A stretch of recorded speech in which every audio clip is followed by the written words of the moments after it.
You said Burning Man earlier. Yes. You're like an OG Burning Man person. Can you talk about that? I'm a third generation. Third generation? So first generation happened on Black's Beach in San Francisco. That was the first burners. That was the first. Then they had to move to a second location. That was the second generation. Okay. And I am of the location after Burning Man landed in the Black Rock Playa. Okay. But before the gates exploded. So my first burn was in 2004. The population of the event was around 10,000 people. 10,000 people? That was small. I mean, it was a big event then. Jesus. It was a huge event then, but now the event is above 100,000 people. So it's literally squared what it was. Wow.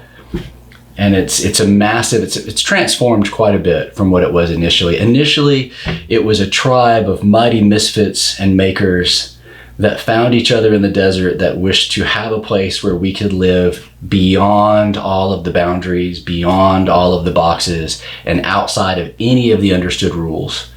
Where if we wanted to fire dance with fireworks, we could do it. Where if you wanted to walk down the street in a tutu with a pink dress and a thong and your dick hanging out the side and talk to whoever you wanted to talk to and offer to give them drugs or makeup or any other interaction and be as totally non sequitur and completely outrageous as you wanted to be, this was the place to do that. The thing is, some people need that in their life. Like some people that follow the rules super hard, like I recommend somebody living this type of experience for a couple days, a week, you know what I mean? It literally molds your fucking brain. It literally makes you a smarter person, in my opinion. In some ways it breaks your brain. In a good way though. Yeah, because you have this mold, this paradigm around what's possible. Yeah, for real. And then you suddenly realize that the horizon that you've been operating under is totally artificial. Yeah. And that it's nowhere near the horizon of what's possible. Back to that analogy of here you get two colors, maybe are you good? Maybe we'll give you a third one. Versus being shown that these are all the things that are available. Which ones do you want to work with? Yeah. I remember, and by the way, we haven't seen each other in over a year. It's been a minute. When we were in Vegas, I remember your friends. Justice. No, it wasn't Justice. It was, we went to the hookah lounge with, like, this first morning we were there. Vince? Oh, I remember the hookah lounge. He had a wife, or like a girlfriend or something. That describes a lot of my people. Okay, it was. I remember the outcome. I'm trying to remember who was there with us. Me, you, Alex. We drove and we met this dude and his wife, and it was at like some like Arabian hookah lounge. We had like some stuff in the morning. I remember going. I'm trying to remember who we were meeting. He seemed your age. He probably was. Maybe a little younger. He seemed gnarly. Do you remember her name? No. Like blonde girl, short blonde. Let's see if I have pictures. Where was I going with this? What was I gonna say? Well, if you tell me what you were gonna say, we can probably figure it out. Yeah, no, fuck. I totally forgot what I was gonna say. Maybe you'll remember. Oh, we were talking about Burning Man, and then he was like, yeah, like a bunch of the good people were leaving and a bunch of the bad people were coming in. What does that mean? He was saying it sounded like Burning Man is declining. Okay, I remember this conversation now. The filter on the event is now gone. What's that mean? So anyone can go? Well, before anyone could go, but you had to bring everything.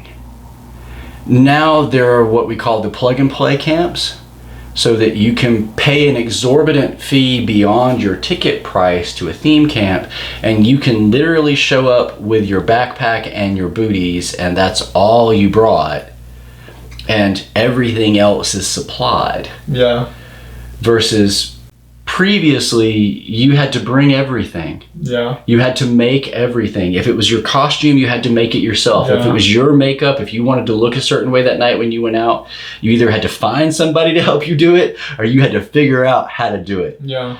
And it was a much more self-empowering community And now when people show up for the plug and play camps, there's like a dispenser on their camp where they can go and pick out the different gemstones that they want to have glued to their face and have a professional makeup artist do that before they go out for the night. It's corporate. So that it's corporate interest coming into an event. And our culture says that we don't do that. And Burning Man changed from having the 3 that were in charge to having a group roundtable that's in charge now. The original 3 stepped away. So it's different. Yeah, it's now, well, it was a whole nother different, but now it's a different non-for-profit entity, and now it's a for-profit entity. And it has a leadership board, and the leadership board has their own agenda, and the values are no longer necessarily the values of the people in the street. The values are the values of the executive board as they seek to determine the direction that Burning Man is going in. And the things that motivate Burning Man are now completely different than the things that motivated Burning Man in the beginning.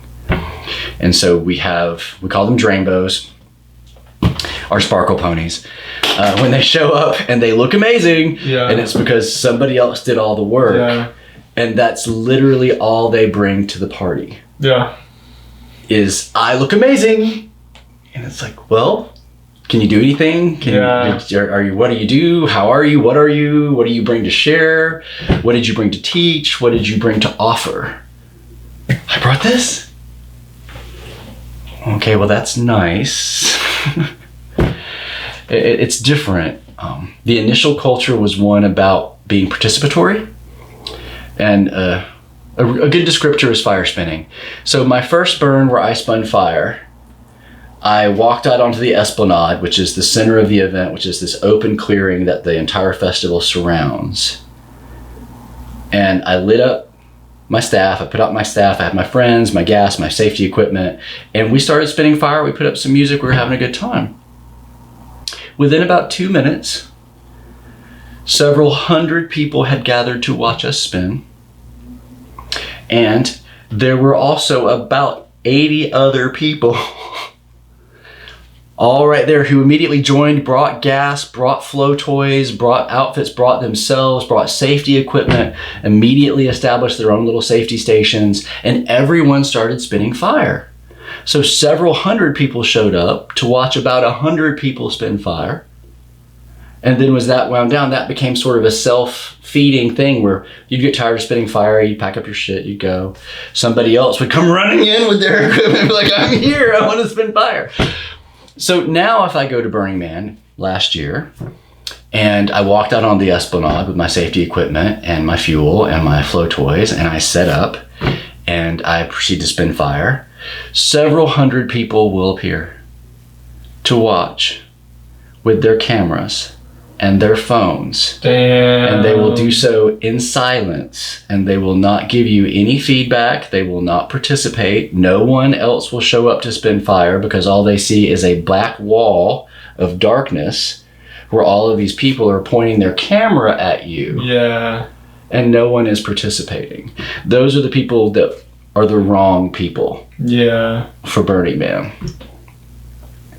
And the people who come to the event with the understanding that they are safe at Burning Man. Because we encourage you to read the back of your ticket where it says, welcome to one of the harshest environments on Earth where Mother Nature is going to motherfucking try to kill you every second that you are here. We are not kidding. She is trying to kill you. She wants your water. She wants your resources. The desert wants your trace elements. If you want to keep those things, you need to be prepared. Very prepared. And the population that's coming with these plug and play camps, that's coming up as a sparkle pony, that's showing up with their camera, because the other problem with these people with their camera and their phones, now that phones work at Burning Man, because they didn't until 2 years ago, is that people are not looking up. So you're walking through an event that has explosions, that's known for people running around with flamethrowers, that has events like Dance Dance Immolation, where you think it's Dance Dance Revolution, and the people are wearing these really fun silver suits, and then someone makes a mistake, and flamethrowers go from all directions, and you just thought you'd stand right next to that person with your camera, and now you're burning. Yeah. Because you didn't recognize that wasn't a safe place. Yeah. Because you never looked up from your screen. Damn. I like felt your emotions and like kind of like your anger of like, damn, like I wish it was 10 years ago. As much as Technology, I love cyborgs. freedom, I believe that freedom to fly means freedom to fall. And as much as I love being part of the medical establishment that helps people who make mistakes, who have unfortunate choices, who are injured, I also believe that stupidity should be painful. Yeah. And that we have sheltered our children in the last couple of generations too much. They don't have a realistic expectation of their safety when they move into the world. They expect other people to be responsible for their safety. And then when they are injured, they want other people to be penalized because they were unwilling to be responsible for their own safety. Those are the people we do not want at the event. Makes sense. Part 2 tomorrow?